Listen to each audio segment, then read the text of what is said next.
Coming up on Man Enough.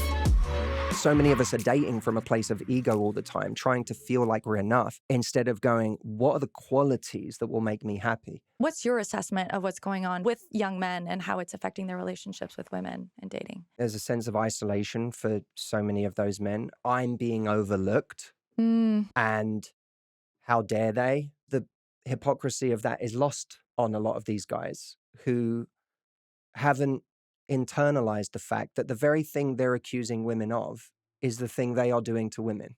We put these expectations on ourselves. I need to rethink what real love and connection is. Because we don't have a problem as much making friends as we do making a boyfriend or a girlfriend. Sometimes we have to do a brave thing. I'm going to sacrifice attention for connection. Being man enough, what does that mean? It's really manly to mess up, admit you're wrong, and then grow. I couldn't accept that I was evil. So maybe I'm broken, but those broken things could be corrected. Intimacy between a father and a son is me just wanting to put my head in your lap. I love you, son. You haven't called me benevolent sexist, but my experience is women are better. Even if it's a positive, it's still not equality. I don't blame men for that. I just blame the system. This Is Man enough. Hey everybody, welcome to the Man Enough podcast. I'm Jamey Heath. I'm Liz Lake. What up, what up? Justin Baldoni's not with us today, but he's with us in spirit. So we are back for another run. And why are we doing this? Why are we continuing to do the work? What are we about? So we're going to have some new listeners, hopefully. We are about talking about our show is called Man Enough, about what it means to be a man in today's times. How great is masculinity? How can it hurt us? How can it benefit us? How is it hurting women? Can we have a conversation that just examines it? And we are continuing to do that. We're never done with this work. And we've got a wonderful day today. Liz, what's up? So excited to be here. I'm excited to be with everyone listening. And I'm really excited about today's guest, actually. I am too. I'm a little disappointed that Justin's not here with us. He would, yeah. Justin cares about this person greatly and is in line with the work Justin likes to do, all of us. What is exciting to you about today? Why? Tell me why. So our guest is Matthew Hussey, who is an incredible, very knowledgeable, relational and romantic dating coach. And I got to interview him, I think it was literally April 2nd, 2020. So at the, very beginning of the pandemic. And I got to interview him about what would dating be like and how would it change with this, earth-shattering thing that happened. And now I'm actually very interested to be what has changed and what is different. So what you're telling me, what I'm hearing is my dating advice was not enough. I am not enough. Didn't know you back then, actually. Oh, this is before? Yes. I'm kidding. Yeah, this was pre-Man Enough podcast. A theme that we talk about often. I mean, we just kind of have fun with it along our episodes is your dating life. Yeah, we have a lot of fun. We have a lot of fun with that. So we actually get to have someone who's had intimate conversations with you. Maybe we can learn a thing or two from your discussions. For sure. No, this is for anyone who is in a relationship or who has relationships, which is pretty much any person on earth. Even the relationship with yourself is also very important. Matthew has so much great advice on, and he's also always has a counterintuitive way into it. And it'll be sort of a topic that you think you've heard everything about and that you know everything about, and he'll have a different spin on it that really makes you think. So well, let's bring him on. We are very lucky to have Matthew Hussey, who is a New York Times bestselling author, speaker, coach, specializing in confidence and relational intelligence. He has a very popular YouTube channel that's #1 in the world for love advice with over 500 million views with a B. I didn't even know that was possible. He provides also personal coaching. He has an amazing community that's super vibrant that he works with, and for the last 15 years has really inspired millions through authentic, insightful, and practical advice that includes me. I have used his dating advice, and it works. It works. So we're so thrilled to have you today to talk about also your new book that's called Love Life: How to Raise Your Standards, Find Your Person, and Live Happily No Matter What. Love Life. We got it sitting right here. So people, we want you to know the book. We want to champion the work that you're doing. So we're going to keep it there the whole time. Thank you. Welcome, brother. It's lovely to be here. Okay, we got to get into a lot of stuff. We ask all of our guests, when is the last time that you, Matthew, did not feel enough? Personally, I don't mean like the work you do. I don't mean all this stuff. Just like you, as a dude sitting next to me. When's the last time you didn't feel enough? Mm. I mean, I think I feel this once a month in some kind of a way. I definitely felt it. I got my heart broken. I definitely felt like I wasn't enough there. Um, I even said it to a friend at the time. I said, I don't feel good enough. Oh. And it really, it was a deep sense of not being enough, of having that feeling of not being enough confirmed. I've been in rooms with people who are incredibly successful. I was in a room a couple of years back, only 2 years back or so.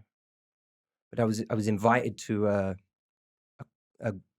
weekend with a group of people that were all very successful people, had all done a lot. And I was sat next to my wife, Audrey, who I was engaged to at the time. And she said, "You're not speaking very much. Mm-hmm. Why, you normally talk more than this. Like, why are you not speaking more?" She said, I feel like you've forgotten who you are in this moment. You're around amazing people, yes, but you are here because you're one of those amazing people. And you shouldn't in any way devalue what you know or what you bring to the table simply because you're around this kind of company. And she said that on day one. And I woke up the next day and I thought, oh my God, this is so true. I went in the next day and I started to actually contribute and I started to talk. And I remember thinking, God, I forgot myself for a moment. I'd bought into a story and I went straight into this underdog mode as if I was just starting my journey, as if I was like 21 again and trying to prove myself and trying to have credibility. I think more people who look confident than we would ever imagine have those feelings regularly of not being enough. And I suppose the measure of how much we've learned or how far we've come is what's our recovery rate from that feeling? Do we go away for the next week or month and take that feeling with us? Beautiful. Or do we wake up the next day and go, oh my God, for a moment there, I forgot. I forgot who I am. I forgot, what I've done in my life. One of the things that gives me confidence, and I think everyone can use this, we sometimes think of confidence as something we have to earn by what we do next. But actually, if everyone looked back and said, what have I done already in my life? What have I had to overcome just to be here today? And I'm not just talking about, we live in LA, the land of nonsense achievements, but you had difficult parents, you had a tough upbringing, or you've been through a health crisis. These are big things, and we forget. We forget. I'm here because I moved through that. I'm here because I actually was able to overcome that. Instead of looking up the mountain and going, I'll be confident when, if you just look down and see how far you've already come, it's a very powerful way to actually instantly have more confidence today. And so that, for me, that's what I do. It's a lot of what I do in those moments. There's other things, but when I feel like I'm not enough, I very quickly connect to what it's taken me to get here today. Beautiful. Thank you for sharing that. Of course. A few other things. Tell me 2 things that bring you joy that have nothing to do with your work or your wife. Brazilian Jiu-Jitsu. Okay, brilliant. But I hate it also. Okay. And, food. I'm just obsessed with food. Tell me 2 things that you're afraid of. Well, anything happening to anyone I love, number one. And honestly, I think anything that could happen to my health that would stop me living this life that I really love. Beautiful. So I just asked a few questions. What I like about the question about when you feel enough and just maybe some of those is I just want to know who you are first. Because for me to, or any man, maybe, I don't want to speak on behalf of women, but just I think people, for me to absorb what you might have to offer me, like who is this guy? Not what's on this sheet, not what school you went to, not how many books you've sold, or how many billions of people have listened to you, but like this guy. I want to get to know him a little bit. So now I have a connection a bit more because I know behind it. So now when you tell me, when I say, man, I'm having trouble dating, I can't find the right one. Now it's coming from a personal space right? Which clearly you're good at because you're successful at it. But thanks for doing that, just sharing us a little bit, and with our audience, who you are on a personal level, so that when you answer the next question, they also know a bit like what makes you happy and what makes you fearful a bit, which is, what advice do you give men versus women on how to find a successful partner? Is there a difference? So, and I appreciate you asking those questions, because I think that if you draw any kind of analogy between this and a date, I think far too many of us struggle on dates because we go on a date to impress instead of connect. And, that's kind of coming from ego. In terms of men versus women, Or is it the same? I've become very known over the years for helping women predominantly, but my male audience has grown and grown and grown, even just indirectly.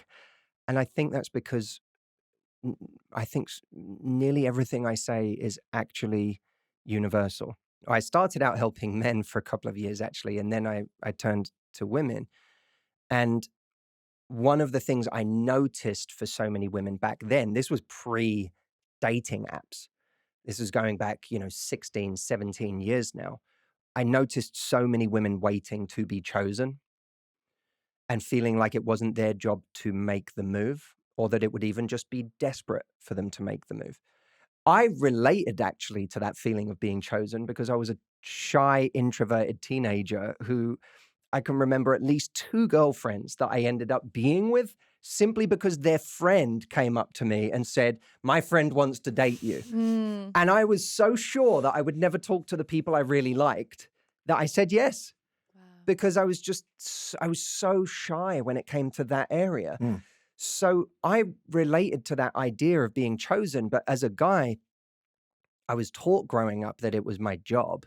I was always fed those messages that it's your job to go and make a move. So I felt inadequate because I was scared to make a move, but I didn't think it was someone else's job. And a lot of women that I coached when I first started felt like it was someone else's job to make the move. Yeah.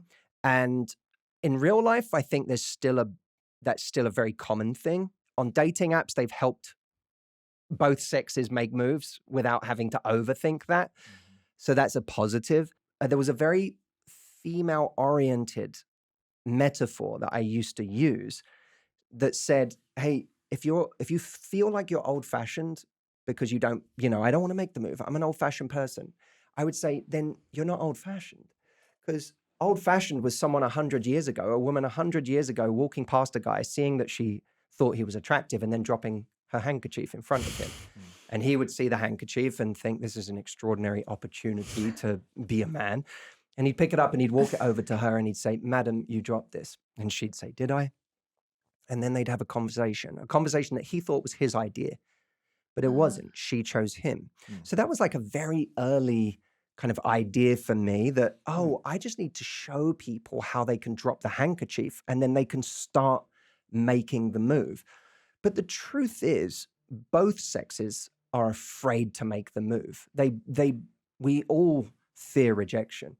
And, my advice to anyone out there right now would be the same, which is, okay, if you were starting again right now, find friends that are hubs that invite you to places where you're in new communities.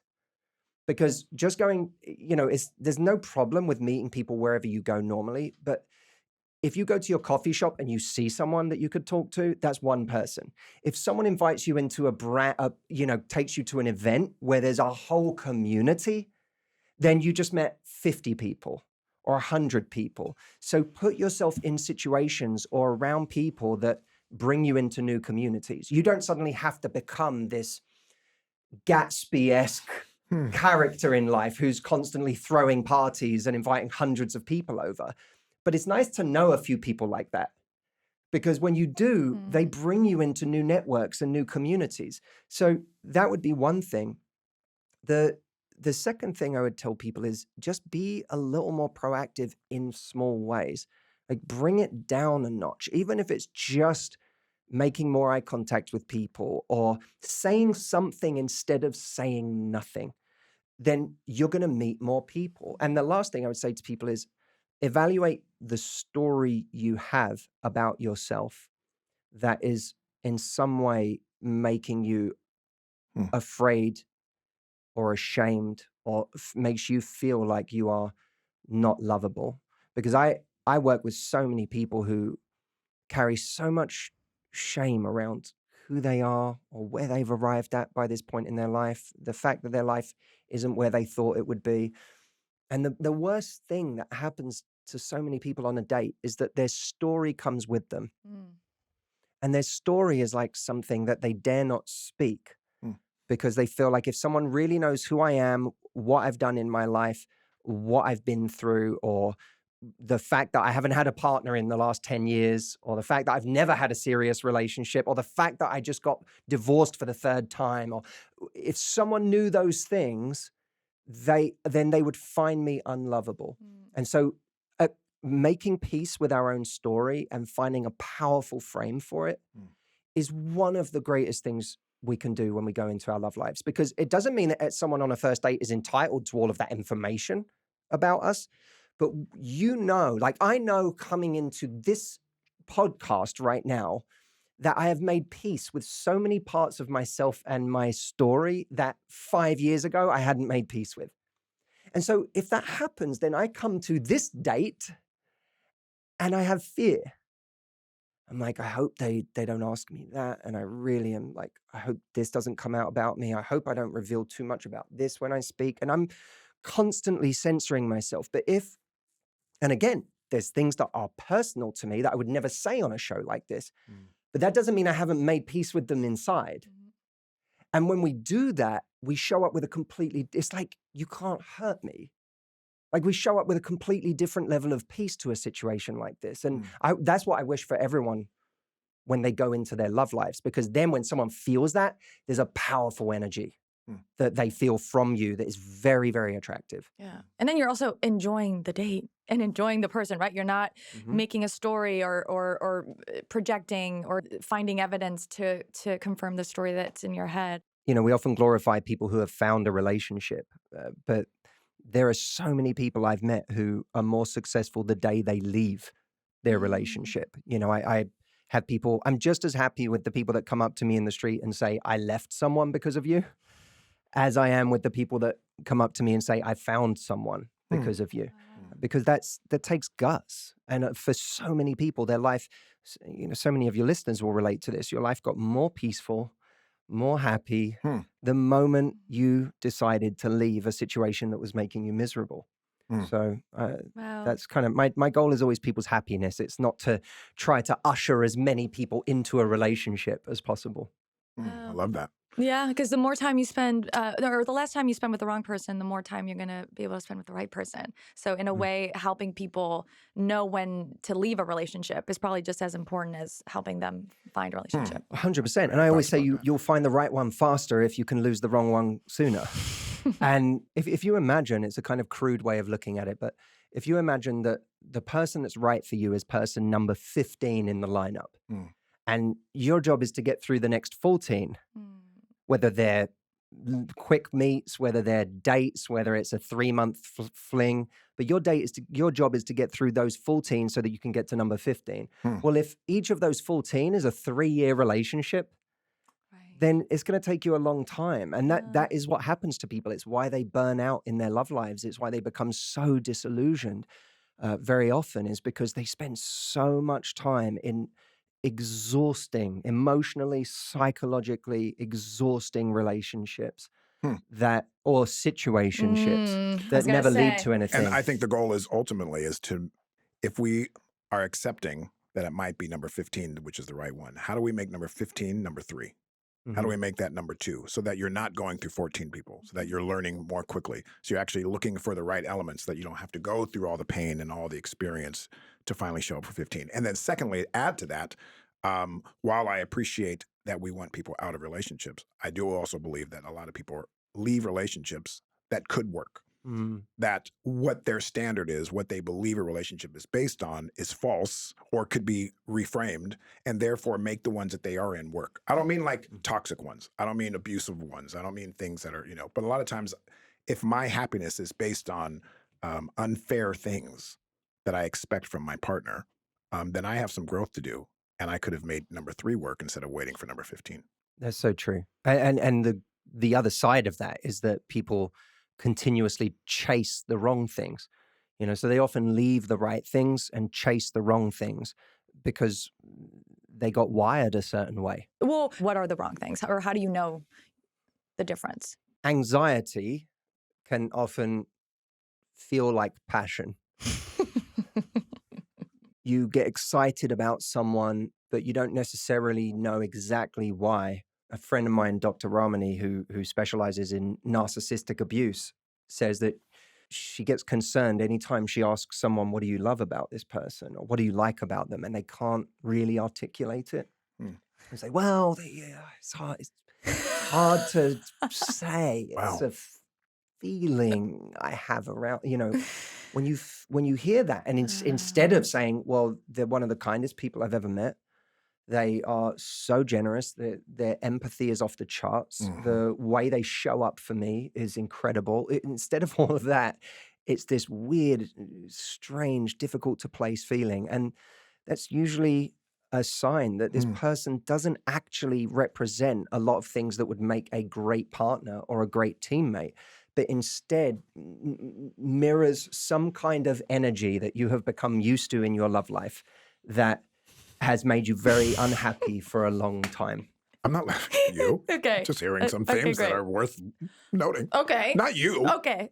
Sorry. We talk a lot about my dating life. And so I take things personally when he gives me certain looks. You were saying some stuff that I agree with, and that's it. And I was like looking at her as if, hold on to that, but I didn't mean it that way. Do you feel you chase some of the wrong things, Liz? Liz? Me? What? What?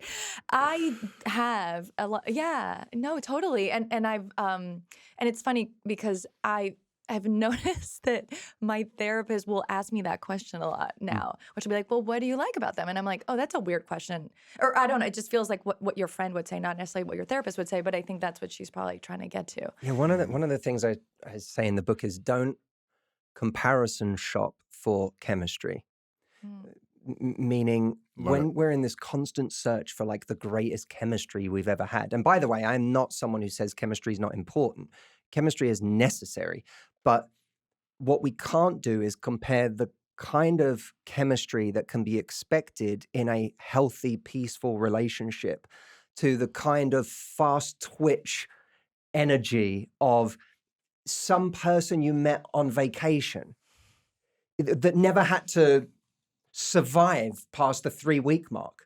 Of course that person holds a special place in your mind. There was no time for any reality. Right. It's the same with a 3-month fling. It doesn't just have to be a 3-week vacation romance. Someone that you dated for a few months. We look back on that. So many people get so caught up going, oh, but it was the best connection I've ever had. Right. It's worthless. It's a 3-month connection. What does that even mean? This is the funny thing to me. What makes fireworks so mesmerizing? Like, what is it about fireworks? Well, they take place in the nighttime and they last for about 10 minutes. I guarantee you, if fireworks went on for an hour, we wouldn't all look up at them dreamy-eyed and hugging each other and going, aren't they magical? After about 20 minutes, we're like, I feel like it's probably time for these to finish. Yeah. But fireworks and your life in the new year isn't the fireworks that you saw the night before. Your life is who you go home to. What is that home like? What is your life like the next day? That's the quality of your life. It's not the fireworks that you look up and see the night before. Right. And a relationship is the life you go back to. It's not the fireworks that you look up at for 10 minutes and think, they're so magical. Right. And I think women particularly, I don't know what to call this. Maybe you have a term for it because you're a genius at this. But we go into dating, I think, projecting more than men do. And I think it's a quality, again, it can be a good quality of like seeing all these positive things in someone that they might not have. But I think there's something where we want and particularly I think when it's heterosexual dating, I think women want the guy that they're on a date with to be the one and to be great. And so we kind of project things onto them that maybe aren't even really there. And then we get so disappointed when, those expectations aren't met, but it's kind of unfair to the guy. Like, do men and women go into even like kind of a first date with different, I feel like men go in being like, am I going to like her? And we go like, oh, I hope he likes me. And I hope, already deciding that this guy is great, even though you don't know him yet. You're giving men way too much credit. I think that they go into a date thinking, I hope she'll like me. Okay. If a guy was going into a date just trying to see how much he likes you, he would ask you more questions. You know what I mean? Like if you're going into a date intentionally, trying to figure out if this person would make a great partner, you're less interested in providing all this information about yourself and more interested in knowing who they are. You want to provide information about yourself to the extent that you see whether you connect and whether you have the same worldviews and you're compatible and so on. But you don't need to talk about how powerful you are, or how great your job is, or how much status you have in your life in all of the indirect ways that men try to communicate it. That's about him trying to impress. So I think men are going into dates trying to impress all the time. The mistake I think both of us make, men and women, is going into a date trying to get someone instead of thinking about who it is we're getting. And that's something that happens to a lot of people, is they take, sometimes months and months or even years trying to get someone, only to realize that what they got makes them miserable. But that's the kind of ego, right? Ego is, I just need to see if I can have this person. And the more they don't want me, the more I want them. The more I feel like I must have them because I'm not enough if I can't get them. But that's not the same as dating from a place of what's going to make you happy. What feeds your ego and what makes you happy are two very different things in love. And so many of us are dating from a place of ego all the time, trying to feel like we're enough, instead of going, what are the qualities that will make me happy? What helps us slow down is asking ourselves, what was I missing in my last relationship? Even when maybe I was trying to hold on to someone. Because I've done that. I've been in a relationship where I was desperately trying to hold on, but was missing something fundamental in that relationship. And by missing it, I was incredibly unhappy. It's worth asking ourselves, in the relationship that made me suffer the most, what was the thing I was missing that made me unhappy? And then once you have that thing, say to yourself, right, that is my barrier to entry from now on. The price of admission for every relationship I'm ever in is that I get that thing. Yes, I want to be attracted to someone. Yes, I want chemistry. Yes, I want to have a wonderful time with this person. But none of that matters if this other thing isn't present. And the truth is, whenever it's something on that level that's deeper, you can't know that on a first date or a second date or a third date. You can't know if someone's going to show up for you. You can't know if they have real character, because character is the average of your actions over time. Yeah. Character can't be shown on a date. Like, oh, it was so sweet when they they had a moment with the dog on the table next door. Well, they're also on their best behavior. I Of mean, we're all course. on our best behaviors Of on course. dates. So you don't see character in those moments. You see impact. And we measure someone's importance by their impact. But that's not what makes someone important in our lives. When you think of the best friend that you have in the world, you don't think of their impact. You think of how great of a friend they are. And the same should be true in our love lives. But too often, the story that we create, that you're talking about, we create because of the impact someone has made on us. That's not the same thing as character. And character can only be measured over time. So that's a nice practical way that you can slow down, is by saying, none of the things that are going to make my life great with this person are things that could be seen in week one. Well, I do want to talk, again, to reiterate, we did an interview at the very beginning of the pandemic together where you were kind of giving us really good advice about how to date in a global pandemic. And what we've seen, happen at that point, which, forced everyone into isolation, I think just in numbers seems to have gotten worse, and we haven't really. I mean, that's my own analysis. I'm curious if you think something else is going on. We have Pew Research data showing that 60% of young men are single and do not want to be in a relationship, and I think a quarter of women under 35 haven't had sex in the last year. So there's definitely, are we like in our avoidance era? Are we all just kind of at home trying not to and just as a person out in the field, currently, I can say that I do get this sense, that it's people are scared. Like people are a little bit afraid of each other. And I'm curious, particularly with men, anecdotally, what I'm hearing is that men feel that women's standards or expectations are really high, which I think they have, become higher I think in the last 5-10 years. And there's, the availability of porn and OnlyFans. And, I think we do have to acknowledge that there's just more people on screens now. And there's that feeling of intimacy that you can get. What's your assessment of what's going on with young men and how it's affecting their relationships with women and dating? With young men? Yeah. I've been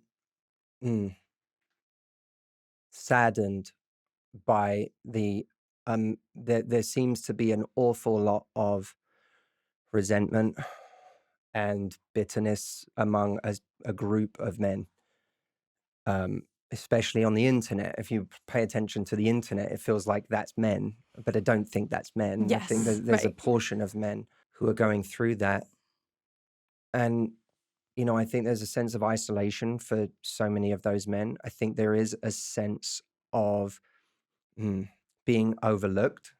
I think there's also a real hypocrisy among so many of those men, because what I see is a real feeling of I'm being overlooked and how dare they not choose me? I'm a good guy. I'm a nice guy.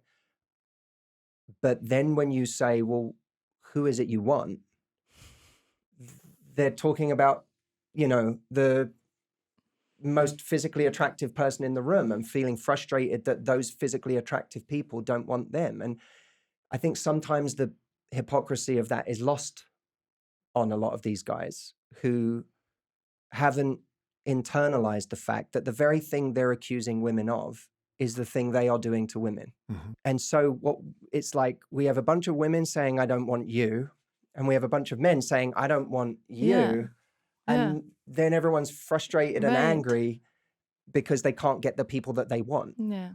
And it scares me sometimes to see the level of resentment and the level of anger. On both sides. Yeah, on both sides. I was on a podcast for men recently, and the guy said to me, I feel like some men might worry that you don't get it, that their experience is one that is, women don't want them in their 20s or when they're dating the alpha bad boy type, whoever. And then at a certain point, those women who start to worry that they're running out of time come back around, and then all of a sudden they want you to provide the safety and be the nice guy that they can settle for. And that this causes huge resentment in these guys because they feel like I wasn't good enough all through my 20s or all through my 30s, but now all of a sudden you're afraid and you're going to settle for me. Now, I have, there's a lot going on there. Yeah. There's a lot going on there. But when I heard that, I said, if that's your story, then you're going to be deeply resentful. Yeah. Because you're going to feel like, oh, you don't want me, and now all of a sudden you're choosing me. And I think that if we want to be happy, we have to lose these stories, because these stories are they're so ugly. And by the way, women have their stories about guys totally. that are ugly too. Who does it serve? We probably have all dated someone who dated people before us that would, on some level, maybe different from us. Maybe those people treated them worse. And at some point, hopefully, what they said was, I want someone better. Right. And someone better meant someone who brings me more peace, someone who's actually got the deeper qualities that bring me a great life. Hmm. It's like if my wife dated other people before me that were different from me, I don't want to then say to myself, I'm second best. I Yeah. want to say to myself, at a point in her life where she realized she wanted something more meaningful or deeper or more kindness or more love, more empathy, she chose me. And that doesn't make me second. In my mind, it makes me first. Mm-hmm. Like I came to be the thing you realized was most important Sure. to you. And that's really powerful. And look, say it's true, say it's not true. It's a story that's much more powerful for me. I do worry about the stories that we have for ourselves. And I also think that there is a lot of, and I like the fact that you brought up the statistics, but I think we have to also be really careful because a doctor friend of mine said to me once, statistics don't matter to the individual. If you're the one person who's got a disease, the statistic, just because it's 1 in a million doesn't matter to you. You got the disease, right? Well, I actually think of that in a positive way in our love lives. The statistics don't matter to the individual. You don't need to, I don't care really about the statistics of, how many people are not settling down anymore, how many people, you could do that with any part of life. Mm-hmm. Right? Anyone who starts a business could look at the statistics on starting a business and say, what's the point? Right. And at a certain point in life, we have to stop obsessing over culture. And Mitch Albom once said, if you don't like the culture, you have to be brave enough to create your own. Yeah. Well, instead of losing ourselves in the culture, which by the way, we become obsessed with because once we get obsessed with a certain culture, we bury ourselves in it. We go down the echo chamber online and we find everyone who thinks that. And then we hear more and more stories. You've got men hearing more and more horror stories about women and what they've done. You've got women looking for more and more horror stories about men and what they've done. That becomes your world. Yeah. And instead, at a certain point, you have to say, what's the culture I want to create in my life? Yeah. Now let me go and start creating that culture. If I'm sick and tired of dating apps where no one seems to pick up the phone and call, then let me be the person who picks up the phone and calls. I have a friend of mine, I said, I was with a couple over the weekend. And I said, how did you meet? And he said, well, I asked her on a date and I was going out with friends afterwards, but I said, do you want to go for a drink first? And she said, yeah, let's do it. They went for a drink. He went out with his friends. And then at the end of the night, he said, I wanted to call her. It was the first date, but he said, I wanted to call her. So I got home and I called her and I said, is this weird? Like, is this strange that I'm calling you? And she said, no, I like it. But I guarantee you that wasn't what she was used to. She was used to people playing it cool. And so probably she was used to playing it more cool. Yeah. And that's how we, instead of leading with our culture, we get infected by our culture. You've got someone who's not getting a text back from someone. And instead of saying, this isn't for me, or by the way, maybe this person's not texting me because they just feel like they want me to text, or they're afraid to be vulnerable. So I'm going to be vulnerable first and text them and tell them I had a good time. But instead of doing that, we go, they haven't texted me, I'm not going to text them. I'm going to play the cool girl. I'm going to play the cool guy. And now what you do is you just reinforce that dynamic. Yeah. You're literally precipitating the culture that you don't want. Yeah. But what if instead you didn't hear from someone for 3 days after a great date, and the next time you spoke to them, they called you out of the blue or texted you out of the blue. You said, hey, what's up? I was a little sad I didn't hear from you after the date. I had such a good time with you. A lot of people are going to be like, that is a real level of honesty or vulnerability. I don't know. Some people are not going to know what to do with that. But that's the beautiful thing about it. The right people are going to get that and they're going to go, oh, I should give more. And the wrong people are going to go, yuck, I don't like that. I don't want this vulnerability. And I don't know you want to go, but No, I think your point is so important because what I'm seeing online is, there's resentment on both sides. And on the women's side, they're taking this culture, again, this story, which again, there's a reason there are men who act like this, but certainly not all men that are invulnerable, don't share how they're feeling, aren't honest, are playing this game. And so I'm seeing women, it's this whole brand of, particularly on TikTok, of this sort of sprinkle method, and it's women being encouraged to not ever be the first person to text a man. Not ever, if a man doesn't pay, you literally walk out. If a man doesn't make more money than you, you're not even wasting your time on him. Like, it's almost not just taking the sort of, masculine culture of insensitivity or invulnerability, not only taking that, but doubling down on it as a way to defend ourselves from it in a way. And I get very worried that, to your point, we're kind of doing to men what we hate that they've done to us, right? As a way to, and then they're going to armor up even more, right? And it just creates this kind of Hunger Games. Yeah, you're reinforcing that idea in them that women are superficial, they're shallow, they only want you for these attributes, not for who you really are. Yeah. You have to pretend to be someone else, and that'll make a person very cynical. When you pretend to be something else and it works, that's a recipe for cynicism. So we have to be brave enough to steer away from those areas. Like, the worst thing a guy could do if he has a low impression of women is watch those videos. Right. It's like the worst thing you can possibly do, because all you're doing is reinforcing that.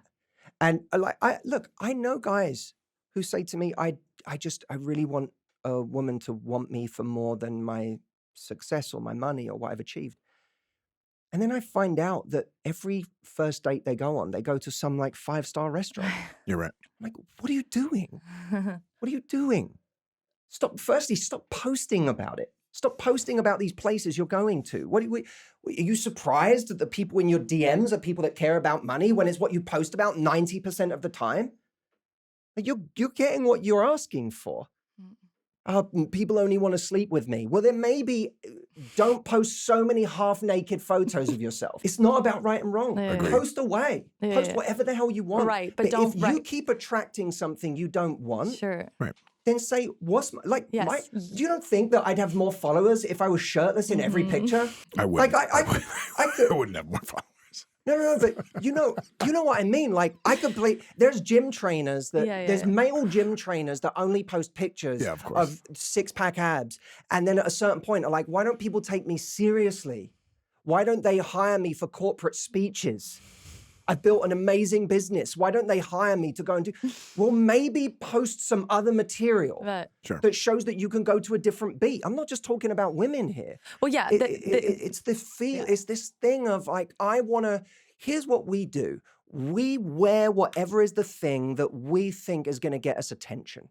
Right? Whatever that is, whatever personality trait we think is going to work for us the most. For some people, it's how sexy they dress all the time. For other people, it's telling everyone every date they go on that they went to Cambridge University or Harvard and talking about all the books they've read so that everyone knows just how learned they are. For another person, it's talking about the 50 countries they visited over and over and over again, because I'm very well traveled, don't you know?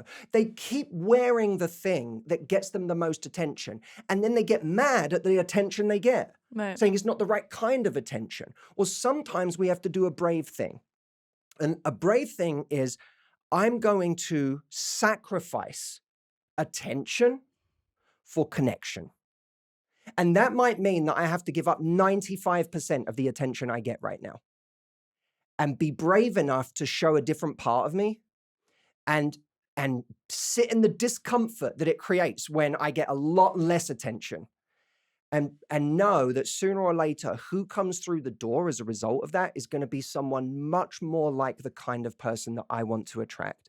But that's a brave thing, because whatever we have got validation in our lives becomes our mutation. Mm-hmm. And it mutates because it becomes this overworked muscle. We work it again and again and again and again and again. And every time someone comments on that muscle, you go, I better keep working that muscle. That's where my love comes from. That's where the attention comes from. So we keep working that muscle. But then we get mad that people only want us for that muscle. Fair. And that's the thing that has to change. Yeah. If we want to find love. If you just want them as much attention as you can possibly get, keep doing the thing that works. Yeah. I think that we also have to define, to me, what relationships really are, what love is.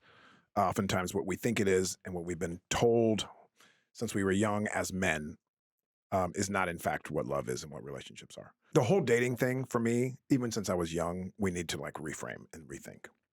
I think of friends. I don't decide, hey, I want a new best friend. Let me go look for a best friend. I make friends. I connect with people. And then through that, the ones that you develop relationships with, one of them becomes one of your best friends because you have similar connection, because it organically happened. I didn't go out seeking a new best friend. How can I expect to find a partner if my thought is, I'm going to find the best partner? It's no different than me going to find a new best friend. Isn't it about making connection with people? Essentially, what I'm getting to is ultimately marrying or dating your friends. The ones you make friends first. You don't necessarily go on that date. You don't go to the movies. You don't go to the 4-star or whatever it is. You can do all that stuff, but I don't know how successful that is at the end of the day. I think I have done some research on this when I was younger. I looked at 10 women that were happy in relationships, in their marriages, and then watched the men that they were with. What kind of men were they? How did they treat them? My friend Andy, our friend Andy, became a father of a little girl. He asked 10 women that were grown women that he admired and thought were incredible people. Tell me about your father. How did your father treat you? What is it that you loved about your father? So that he could emulate and learn from the incredible women how to be a father to his daughter. If I want to be in a successful relationship, I look at 10 women that are happy in their marriages, that love their husbands, their partners, and then look to those men. How do they treat her? How do they behave? How did they meet? And most of them did not meet through going on a first date at a 4-star hotel. Most of them were friends. I understand now that real relationships are built on connection, as you keep saying. They're not built on the shape of her nose or what the scale says, all that stuff that's superficial. They're built on real connection. And once you can let go of this idea that they're supposed to be this, but rather they're right in my midst potentially, and I need to rethink what real love and connection is, then maybe it's already there. Because we don't have a problem as much making friends as we do making a boyfriend or a girlfriend. We put these expectations on ourselves. Oftentimes, I have a friend, Mark, I won't say his last name, who is the most charming, incredible people. And if you're around him, you're captivated to him. He gets in a room with a woman that he likes, he's quiet, he's intimidated. He has no charm, he has no attraction. I'm like, whoa, but with friends and other women are around him when he's just not looking at them, everyone's attracted to him. So how can we behave and start thinking about dating as a process of investigating people's character, becoming in tune with that, and that being the thing that I want to spend the rest of my life with, or whatever period that you're looking for? Well, that indirect approach that you're talking about, where you don't focus on the thing, you focus on the indirect variables that will produce the result. There was a book called Obliquity by John Kay. I think it was a Oxford professor, but he essentially made the argument that results are best achieved indirectly. And in a sense, that's what you're referring to. You make a great circle of friends and you focus on being this attractive person who also connects with human beings, and you're more likely to run into that person. And learns how to treat people and not just the woman that you're trying to get or man or whoever. Yeah, and in a sense, the opposite of that is just a inauthentic approach, right? You're trying to be something for someone instead of actually being the person that you proclaim to be. But the problem with our love lives, and the thing that distinguishes it from friendships, is the stakes. The stakes feel so high in this area. When it comes to friends, if I fall out with this friend, I can make another friend.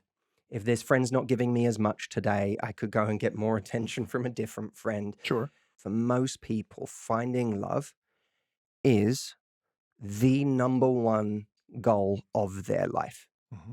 We act like that's a shameful thing in our world today. Like, why don't you focus on your career? Why don't you focus on what you want to create in this world? It's fine.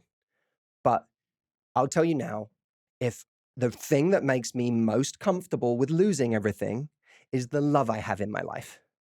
If I lost everything, if you got me canceled today, I would go home to my family and the people that I love and my wife, and I would know that I have a place there that's enough for me. Sure. And in our love lives, so many people have not found that romantically. And it scares the hell out of them. And as they get older, it becomes scarier. And they feel increasingly invisible. Many people, They feel like their pool is dwindling. They feel like all of their friends are shacking up and disappearing and no longer want to spend time with them anymore. Every failed attempt at dating, every ghosting, every flake, everyone who never comes through is not just a disappointment. It is a confirmation that it is never going to happen for me, that I am perhaps broken, that I am beyond finding love. And if I never find love, I will never truly be happy. I won't have achieved, and let's not even, I haven't even got onto having kids yet. But let's just take the love part. I had a woman say to me recently in a coaching session, Matthew, this was the first thing she said was, I need you to help me kill my desire to meet a person, to meet a mate. Because if I continue having this desire and not find, she said, I see friends who are in relationships and I'm jealous. She said, I'm not proud of it. I'm jealous. I wish the best for them. And yet it makes my insides ache because it's all I've ever wanted for myself. And it's not happening for me. And she said, Matthew, if I never find this and I keep wanting it, I'm going to be sad. It gets me choked as I say it. I'm going to be sad for the rest of my life. And that who couldn't hear that and have their heart broken by that? That's the reality for so many people. But I think, sorry to interrupt and then I'll just say this. And then when you add in that for so many people, the desire to have children is so strong that the missing their window on that feels like I'm going to grieve for the rest of my life. Now it's like, here's the equivalent for men, by the way. Men can feel this too. But when men play it cool and they're like, I got all the time in the world, I'm chill. Why is she being so crazy about wanting to progress and wanting to make things happen immediately? Well, what if I told that guy, hey, all your big dreams, everything you've ever wanted, everything you want to create in your life, that business, that becoming a millionaire, whatever it is you tell yourself you want, you've only got 2 more years to do it. And if you can't do it in those 2 years, the option's off the table forever. Now I'll show you a guy who's not so chill.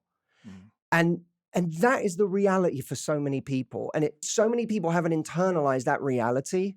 And it makes us shame people for their desires and for their fears and for how hard they're finding it, instead of having ultimate, I'm not saying this is what you're doing, but having ultimate compassion for how hard it is out there. Yeah. Liz, sweetheart, my dear friend, what are you feeling? I just think you put it really well, just at first I was feeling bad for this woman, I don't know. And then I was like,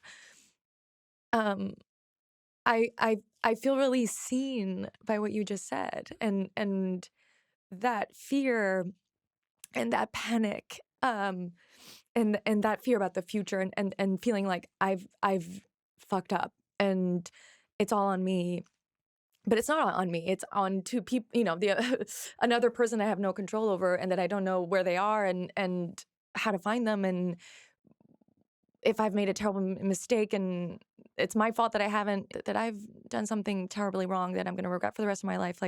And so you go on dates and you want to just have fun and like whatever, but it's hard. Yeah.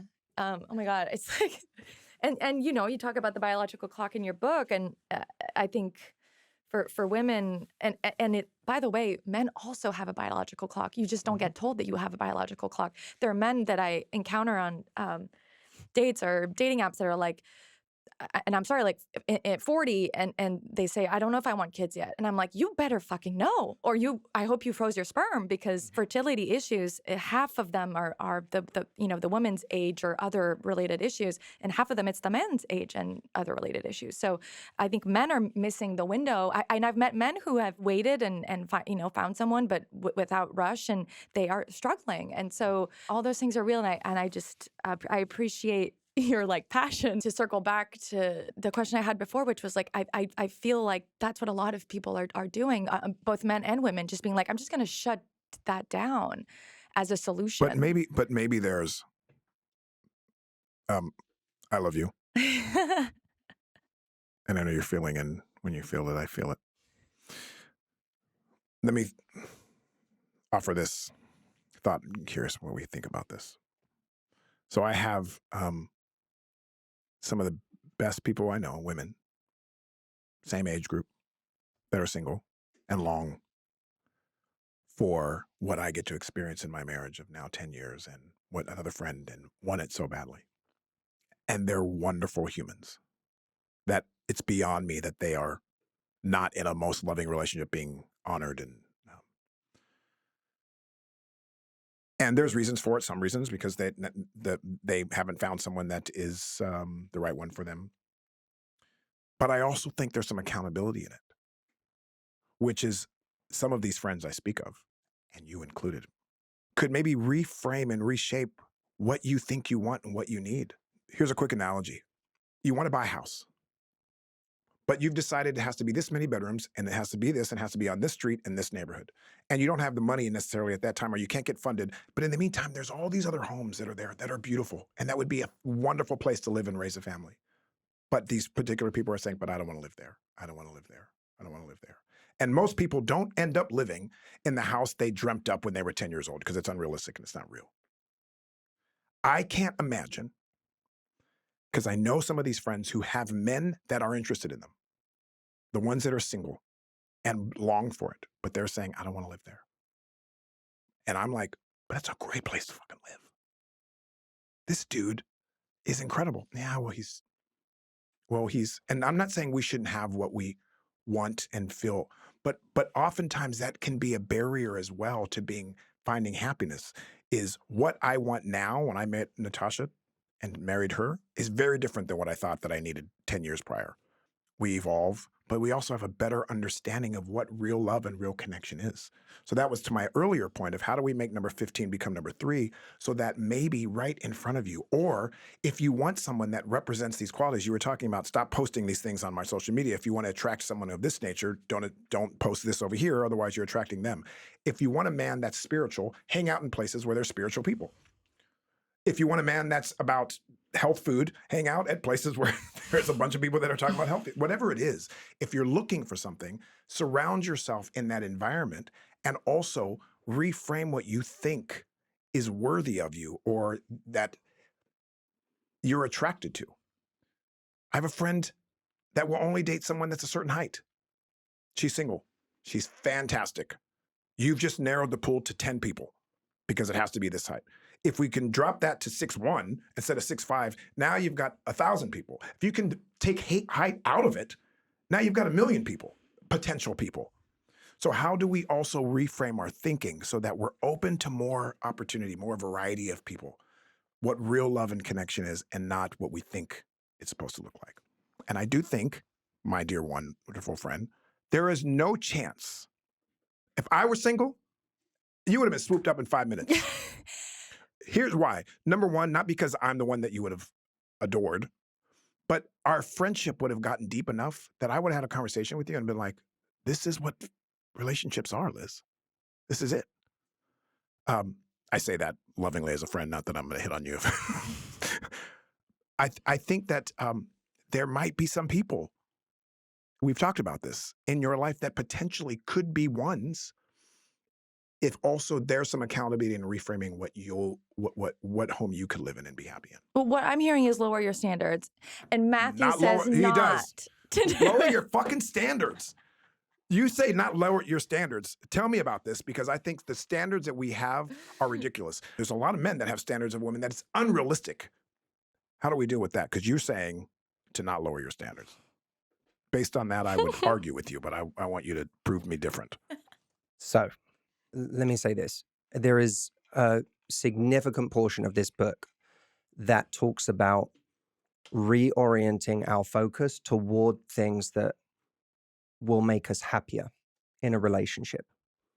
And I want to come to that in a moment, but I just want to say this because I think it's really, really important. There are absolutely a portion of people who are being fussy about the wrong things in life. And as a result, they keep looking past some wonderful people that they could be very happy with. But I think it's really, really important that we acknowledge that our love lives is an area where we feel a painful lack of control. Our love lives aren't Monopoly, where we just keep accumulating houses and hotels and we just keep building this wealth bank. It's not a savings account. It's chutes and ladders. You feel like you make a load of progress and then someone breaks up with you and you shoot right the way back down to what feels like the beginning again.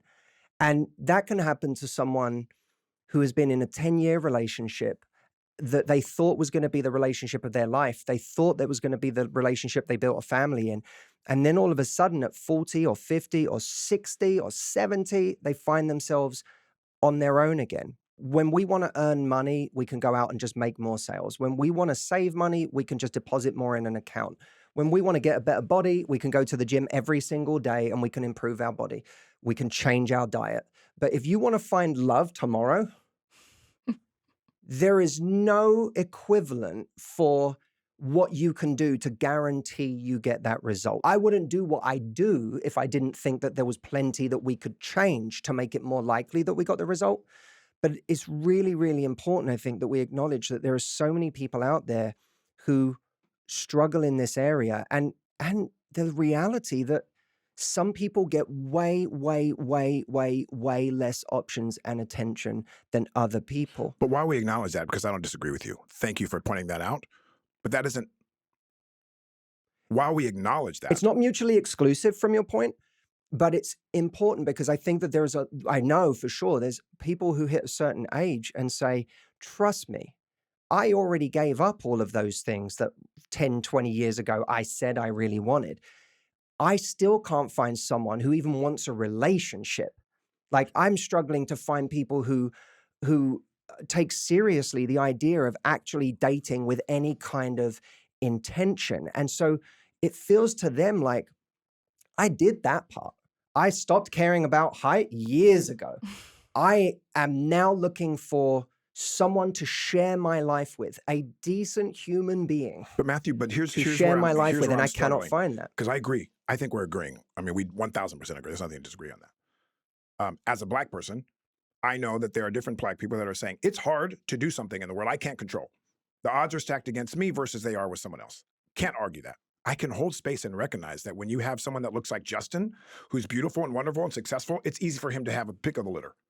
And another friend of mine that's 200 pounds overweight, who's constantly struggling with himself and doesn't make any money and desperately wants love, does not have the same options.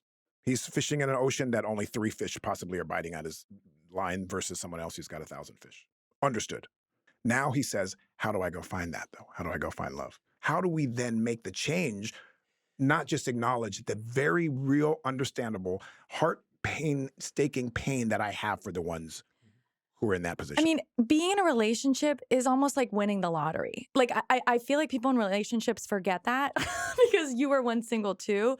But like, I think and again, I think it's good that we're disagreeing a little bit, but what I appreciate about Matthew's point is that like the acknowledgement that, and this is my big frustration too, that I just came up as you were talking, which is in my work life, in my career, I even though I don't have control, I feel like if I work really hard and I do all the things right, I get the good grade, I get the promotion, I get the job that I want, and it works. And even though it's hard and it takes more time than I think it's going to work, like it does.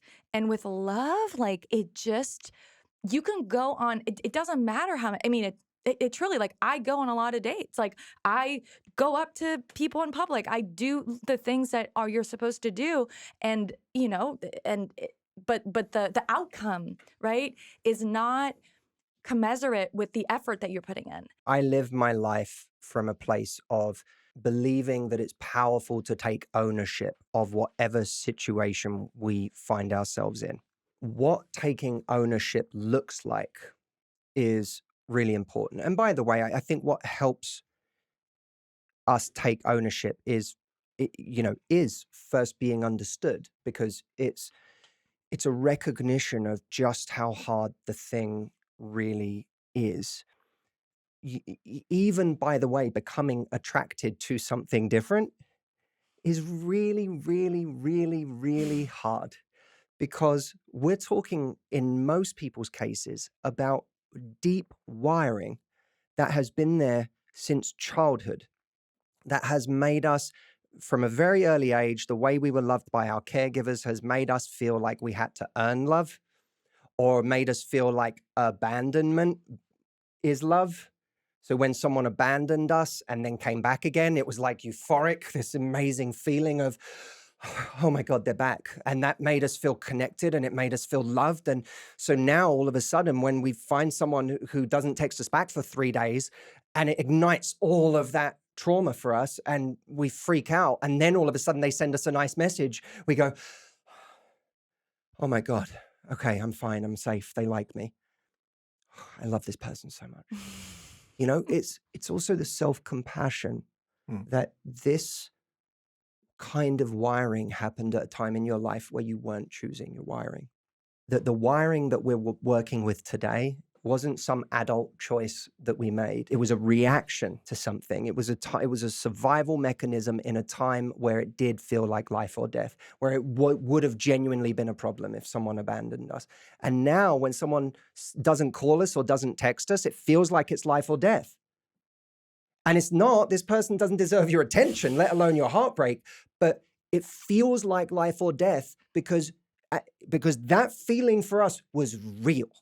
Yeah. There's a whole journey to getting to a point where I start to value a different kind of attention, a different kind of love. And that is like training yourself to go for broccoli instead of pizza, and tell yourself that broccoli tastes good sometimes. Like it can be that difficult for people. A lot of it is retraining our nervous system. We have a nervous system that is wired to be attracted to the wrong things.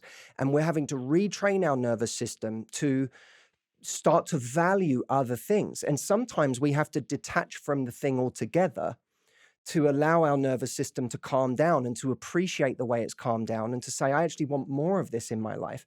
It can take time to do that. Take a drug addict, and the day they go cold turkey, ask them to appreciate a sunset. It's good. The sunset means nothing to them. Even though when we're in a state of real gratitude and being connected to what's truly beautiful in life, we can look at a sunset and it's awe-inspiring. For that person that day, it is the most boring thing on earth compared to the feeling they've been used to every day. And to a large extent, this is the kind of slightly counterintuitive part. I finished this book on a chapter called Happy Enough. I love the phrase happy enough. I think it's a powerful phrase. There was a time in my life where the type A person in me would have seen that as settling by another name.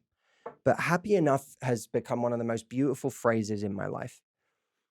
And I think that if you learn how to be happy enough, that's where all your power lies. Because happy enough is the ability to say, I don't need this. Yeah. Happy enough is the ability to say, that person disrespected me or isn't giving me the communication that makes me feel safe. I'm okay.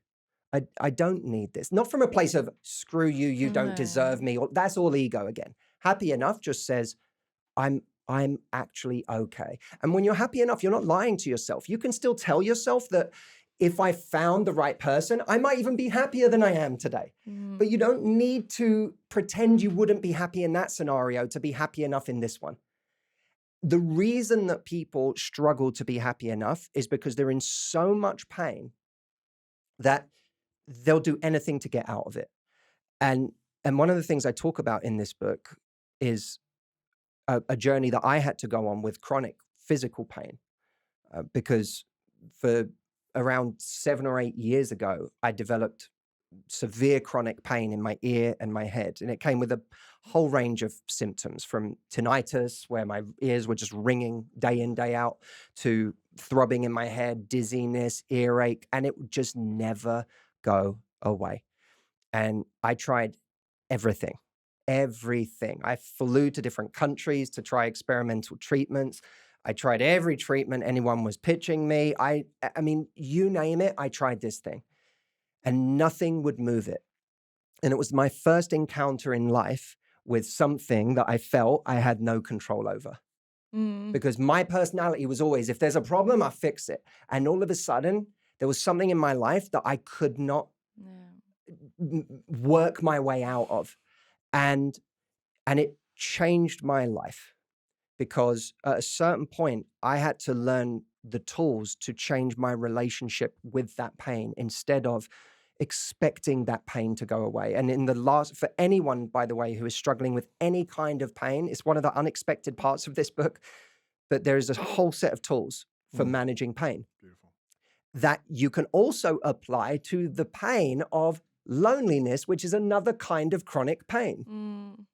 And our ability to manage that relationship so that we can get to a place where we are happy enough, that is what starts to give us our power back in this area. Because if we're in pain, we can't, it sounds cheesy, but this word means a lot to me. We can't make magic in the world. And we can't be that magic that other people see and become attracted to. Bringing out our magic means getting to happy enough first. Because happy enough doesn't just allow you to say no to the wrong thing, it allows you to make the impact that attracts the right thing. So right now, Liz, you have a relationship. We're all in, I'll finish with this because I know we have to wrap, but we all are in 3 different relationships our whole lives. We are in relationship with other people, we're in a relationship with ourselves, and we're in a relationship with life itself. The quality of those 3 relationships will determine the quality of your life. When we haven't found the love that we seek, we struggle sometimes with our relationship with life and with ourselves, because we say, I'm broken, and we say, I hate life. When we start to take control of those relationships again, not just the one where we do everything we can to meet someone, which I agree with you, doing everything we can to be proactive and to reevaluate what it is we are allowing ourselves to be drawn towards and starting to move towards the unfamiliar and what might be uncomfortable or even boring at first. But we also have to take control of our relationship with life and with ourselves. And the last third of this book shows you how to take control of your relationship with yourself, even in the hardest times. And it shows you how to take control of your relationship with life so that you can be happy enough, even when you're not where you want to be. And the great irony of that is, and this isn't me saying, be happy first. It's not. It's full acknowledgement that there's something I deeply, deeply want that hasn't happened for me. There's a way that if I could have changed my life, I might have, or if could have been in a different situation by now, I would have. But guess what? This is my story. It's my story. And I woke up today as a human being that I am charged with taking care of. That's my job. I have one job in life. That's it. One job. I appreciate your sharing that, because what I acknowledge and witness as you talk about this is obviously you have advice for people on how to find love and to find that happiness in that arena. But more what I've heard you talk about is holding space for people, acknowledging where people are and the pain that they experience, either from not having it or their journey to find it, whatever it may be, whether it's love in a relationship, love in your own life, love. I appreciate how you keep bringing it back to that. And holding space, just quickly, holding space for yourself. Because this requires immense self-compassion, right? It's been hard for me.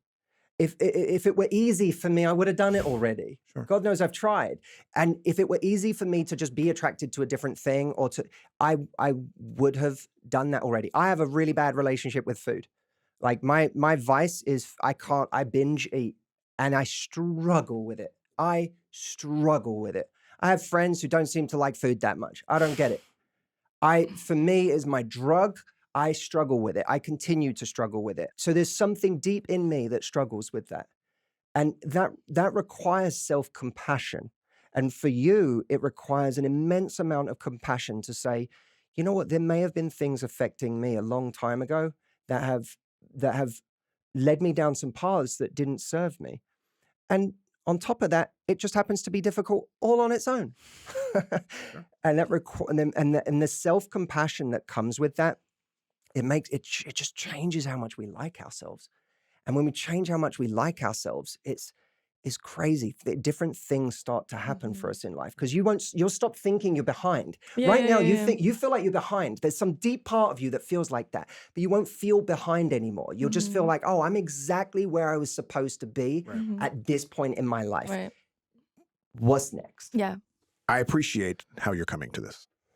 This topic is important because I do think men need to we need to reframe how we have been in relationships, how we have treated women, how we have treated ourselves, how we have played a big part in why this is a problem to begin with, where we have placed women and said their role is in society, how they should feel about themselves, all of those things. And while I can't take full accountability for it, I play a big part in that as a man and as a human. Having a 21-year-old son, as he goes out and is finding love, how he finds that love, the value that he puts on other people, the expectations that he has, the worth that he sees in women, and me constantly reminding him of what real love is in connection, which you keep talking about. This stuff, and at the root of it, is so important. So I appreciate you being passionate about that, and thank you for doing so. Very welcome. Yeah, great. I love this committee. Well, thank you so much. I appreciate you. Can I tell people where to buy the book? Yes, Please tell us all about it, tell Matthew. us. So this book is, it's been 10 years since my first book, and I couldn't be more proud of this one. I've poured so much of myself into it. Yeah. I welcome every guy to read it as well as every woman, because we have A, tried to non-gender this book as much as possible, and B, you will find me, the first chapter of this book takes me off any pedestal that anyone could be putting me on. I have struggled. I have behaved badly. I have done things that I feel regretful of. I have not been careful with people's hearts. And, I made myself quite unhappy for some time by chasing the wrong things. Everyone is capable of doing it. And I know that this is going to help so many people. And there's chapters on confidence in there. There's chapters on if you're someone who feels like they're never satisfied, you're either excited and getting your heart broken, or you're dating someone who's good to you and you're bored. If you are struggling with these kinds of problems, if you're struggling with feeling good about yourself, no matter what you do, this book is my answer to those questions. And anyone who wants to find love and be happier along the journey to finding it will benefit from this. And for anyone who gets the book right now, by the way, we are doing an event on the 4th of May. That is a big live event. We're doing it virtually for people all over the world. It's normally an event that would cost people significant investment. It's completely free for every single person who buys a copy of the book. So just for one copy of the book, that's your ticket to this event. Wow. You can watch it from home, and it's going to be a spectacular event. I'm really, really excited about it. And May 4th is the event. On your receipt, you'll have a confirmation code. And if you enter it on the page lovelifebook.com, you'll get your ticket to the event on May 4th in your email. So lovelifebook.com is the link. You can buy the book from whatever bookstore you want. You'll see lots of links on that page, but you'll also see a place where you can put in the confirmation code so that you can come to the event with us on the 4th, and all are welcome. Thank you so much. I really appreciate your compassionate approach to this thing that everyone wants, but we have to pretend like we don't, and then we're cool about it. Well said. Yeah, well I said. really felt really seen by what you said, and really appreciate it. And I know it's going to help a lot of people not feel alone. Thank you for doing that. Thanks for having me, guys. It's fun. As we wrap up, we got one last question. What does it mean to you to be man enough? A friend of mine said to me, life gets really good when you get to a point where you say, fuck it. This is basically who I am. So for me, I think being man enough is full acceptance of who you are, what you struggle with. Doesn't mean you can't be better. It doesn't mean you can't improve, but truly accepting who you are and making peace with where you are in your life right now, and not feeling the need to pretend that you're somewhere else. Jesus, my head just exploded by that. That's so good. We're gonna have to have an offline conversation about that, because I love so much of that, and it's challenging something in me. I'm like, whoa. Like, I love the fuck it. I love the idea of accepting who you are right now. I don't love the idea of, because if I'm not good, and when I was in a marriage before and I was destroying it and being unfaithful and hurting so many people around me, and if I ever would have come to a point that said, fuck it, like, what the hell is that? No, for me, it's man enough is recognizing that you can be more, that we have to continue to grow and be better, not say, fuck it, But I love that you said Well, I that. have to respond to that. Respond That can't be to the it. note we end on. No, it can't be. Respond to it. Your answer to what's man enough is wrong. We'll see you no. next time, everyone. No, I'm saying. No. love that I you said it. have to respond to that. Please, Because this is really important. please tell me. If I told you that I had 200 grand in the bank, Yeah. but really I'm 200 grand in debt. Right. I have a false image with the world that is actually the source of my insecurity and not feeling good enough. Now, here's the really sad part about that. Let's say I pay off half that debt. And now I only have 100 grand of debt. That's amazing. That is incredible. That is something to be so proud of. But I can't feel proud of myself because the world still thinks I have 200 grand in the bank. So I don't get to feel proud of myself. I don't feel like I've made any progress. The moment we can be exactly where we are in life and accept that and say, this is my starting point. The moment, and by the way, the same is true in marriages all over the world. When they get divorced, so many people, one of the hardest things about divorce is the image I have with the rest of the world. Everyone else in my community thinks that we've been doing great. Everyone thinks we've been happily married. Turns out I've been in an abusive relationship for the last 10 years of my life, maybe with a narcissist. And now I've got to go and completely change my identity with everyone in my world. That is one of the hardest parts. But when you can accept exactly where you are in life, and who you are today, like I said, doesn't mean you can't change. Mm-hmm. But when you can accept where you are and who you are today, you are free. And when, by the way, you go out and do one good thing, if everyone knows, if you know I'm 200 grand in debt and I've got all these bills and I'm struggling, but I'm just like, this is where I am. I'm doing my best. This is where I am. If I pay off $1,000 of that debt, I actually get the confidence from having done something. I actually feel like I moved forward, and we can't feel progress if we don't have full acceptance of where we're starting from. What I hear you saying, and I appreciate you when you say fuck it, it's like I'm going to be authentic and show you who I am, show myself who I am. I'm $200,000 in debt. I'm not going to pretend that I'm not. That I fully 1,000% penetrates my heart and I embrace. When I hear fuck it, I'm thinking of the other men that I know that are like, fuck it, I am who I am. You know what? She doesn't like it. She doesn't like it. People such and such, fuck it. This is who I am. I finally have accepted who I am. I'm no longer going to change. That's what I heard, and that's what I was responding to. But rather, fuck it, I'm no longer going to pretend to be what I've been presenting myself to be and no longer posture. And I'm going to show you my naked parts and what's underneath my shirt. That's free. And now I'm going to start paying off the debt and build the confidence that you just spoke of so that I can now start building 1,000%. So I think we're saying the same thing. I just needed clarity on that because that's what it made me think. This has been so much fun. So much fun. This has been so much great. fun. Thank you so much. Thanks for having me, guys. So good, brother. And Thank it's you. going to help so many people. Very appreciate you. welcome. Yeah, thank you. With that, if you want to have more conversations with us, you can come back to us and join us. In the meantime, go to manenough.com/podcasts. Where can they listen to us? Spotify, Apple Podcasts, wherever you get your podcasts. All the fun stuff. Until then, I'm Jamey Heath, I'm Liz Plank. and this is Man Man Enough.